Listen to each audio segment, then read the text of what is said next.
Hi, this is Yogita and you are watching channel Prabhu Prerna. बात बहुत पुरानी है। मणिपुर की दुरंत पहाड़ियों में एक सरपंच रहा करता था। सरपंच बहुत बुद्धिमान और नेक इंसान था। वह अपनी प्रजा की बाढ़, तूफान और चोरों से बचने में बहुत मदद करता था। इसलिए सरपंच का सब जगह सब बहुत सम्मान करते थे। लेकिन उसका बेटा बिल्कुल उसका उल्टा व्यवहार करता था। समय बीतता गया, उसका बेटा जवान होता गया और सरपंच बूढ़ा हो गया। एक बार सरपंच ने रात के समय अपने बेटे को बुलाया और उससे कहा कि मैं चाहता हूँ अब तुम थोड़ा सा अपनी जिम्मेदारी समझो और जीवन में अपना उद्देश्य पहचानो। ऐसा कहकर सरपंच ने अपने बेटे को कुछ पैसे दिए, साथ में थैला दिया और एक नक्शा भी दिया। उस थैले में सर्दी, गर्मी, बरसात के कपड़े, कुछ चावल और आटा था।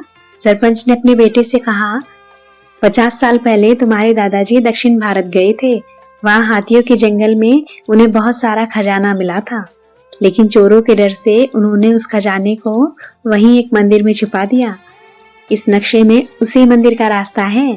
तुम उस रास्ते पर जाओ और उस मंदिर पर पहुंचकर उस खजाने को तत्काल निकाल कर ले आओ। लड़के की आंखों में चमक आ गई।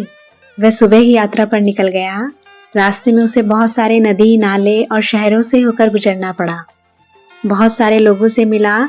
कुछ लोगों ने उसकी मदद की, कुछ ने खाना खिलाया, कुछ ने रास्ता बताया और कुछ लोगों ने उसे लूटा भी। उस लड़के ने जल्दी ही कुछ ही दिनों में इंसानियत के दोनों रूप देख लिए, अच्छे और बुरे।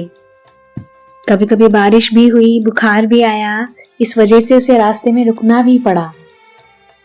इस तरह से दक्षिण पहुंचते पहुंचते लगभग 1 साल निकल गया।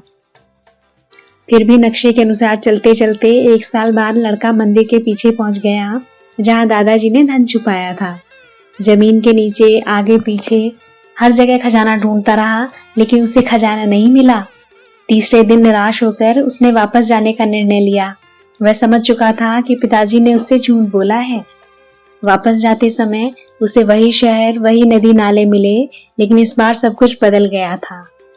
उसके पैसे खत्म हो रहे थे, इसलिए वह छोटा मोटा काम करना सीख गया था।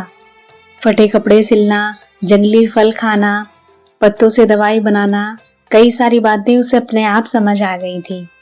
उसमें और एक बड़ा बदलाव आया।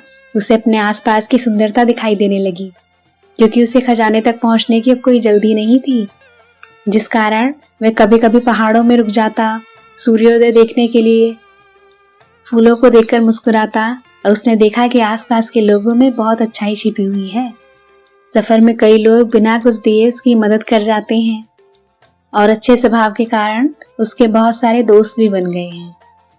एक सुबह पहाड़ी से लड़के ने अपने गांव की नदी को बहते हुए देखा तो उसे एहसास हुआ कि अब तो घर आने ही वाला है।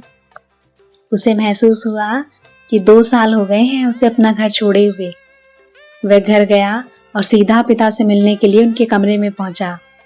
पिता ने तत्काल बेटे को गले लगा लिया और पूछा, बेटा सफर कैसा था? क्या तुम्हें खजाना मिला?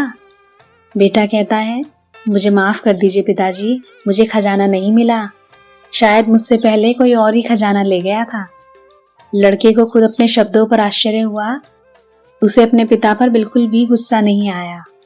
पिता ने कहा, बेटा तुम्हें तो बहुत बड़ा खजाना मिल गया जो तुम अपने अंदर महसूस कर रहे हो। अच्छा बताओ, तुम्हारा सफर कैसा था? बेटे ने कहा, जब मैं गया तो बहुत सारी चीजें पहली बार देखी।